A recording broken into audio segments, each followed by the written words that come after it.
اللهم صل على محمد وآل محمد. اعوذ باللہ من الشیطان الرجیم. بسم اللہ الرحمن الرحیم.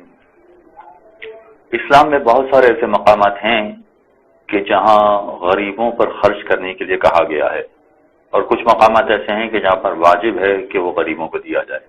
مثلا زکوٰۃ میں کہا گیا کہ غریبوں کو زکوٰۃ دی جائے، اور اسی طرح سے خمس میں کہا گیا کہ سہم سادات والا حصہ غریب سادات کو دیا جائے. اور بھی کچھ مقامات ہیں کہ جہاں پر یہ کہا گیا ہے کہ غریب کو دیا جائے، مثلا رد مظالم ہے، واجب صدقہ ہے.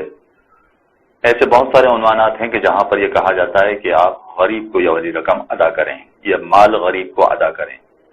سوال یہ پیدا ہوتا ہے کہ اسلامی نقطۂ نگاہ سے غریب کسے کہیں گے؟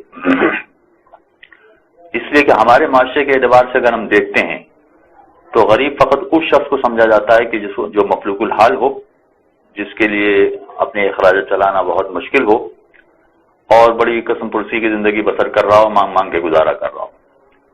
اسلامی نقطۂ نگاہ سے ذرا سا فرق ہے، چنانچہ یہ جاننا ضروری ہے کہ اسلامی نقطۂ نگاہ سے غریب کون کہلاتا ہے. غریب وہ شخص ہے، ہر وہ شخص ہے کہ جس کے اخراجات اس کی آمدنی سے زیادہ ہوں. اس کا مطلب یہ ہوا کہ اگر کسی کی آمدنی 5,000 روپے ہے مگر اس کے اخراجات 6,000 روپے ہیں تو یہ شخص غریب ہے.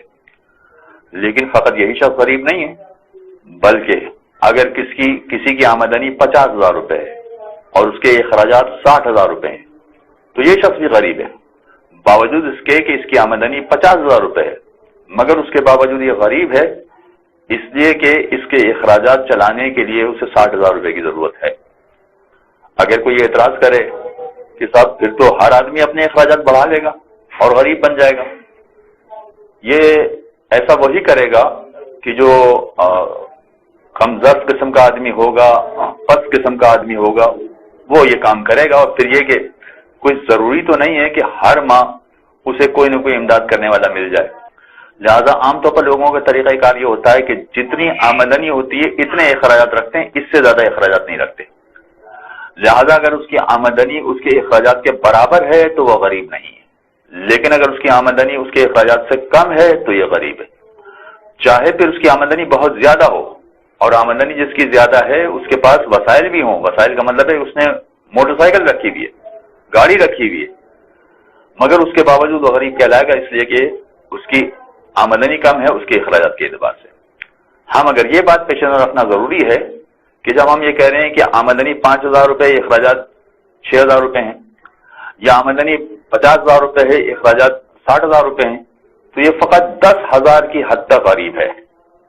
یعنی اگر ہم اس کو زکوٰۃ کی رقم دینا چاہیں، خمس کی رقم دینا چاہیں، کسی اور مد میں رقم دینا چاہیں جو اسلام نے واجب کہی ہے، تو 10,000 تک اس کی مدد کر سکتے ہیں، اس سے زیادہ اس کی مدد نہیں کر سکتے. اس لیے کہ جب 10,000 اس کے پاس آ جائیں گے تو وہ غریب نہیں رہے گا، اور غریب نہیں رہے گا تو غریب والا حصہ اس کو نہیں دیا جا سکتا ہے. لہذا یہ بات پیش نظر رکھنا ضروری ہے کہ اگر کسی سادات کی مدد کی جا رہی ہے تو فقط اتنی مدد کی جائے کہ جتنی اس کی ضرورت ہے. اگر فرض کیجئے کہ سید ہے، آمدنی 50,000 ہے، اس کے اخراجات 60,000 ہیں، تو ہم 10,000 کی مدد اس کو کر سکتے ہیں. لیکن یہ بھی ہو سکتا ہے کہ اتفاقی اس کو ضرورت پڑ جائے، بیٹی کی شادی کرنی ہے، گھر میں علاج کی ضرورت پیش آ گئی ہے، یا کوئی اور مسئلہ ایسا پیش آ گیا ہے تو جس کی وجہ سے اس کو 4 لاکھ 5 لاکھ روپے کی ضرورت پڑ گئی ہے، تو ایسی صورت میں وہ عارضی طور پر 4 لاکھ روپے کا غریب کہلائے گا. لہذا اگر ہم 4 لاکھ روپے 5 لاکھ روپے کی بھی مدد کرنا چاہیں تو کوئی حرج نہیں ہے. وصلی اللہ علی محمد اللهم صل على محمد وآل محمد.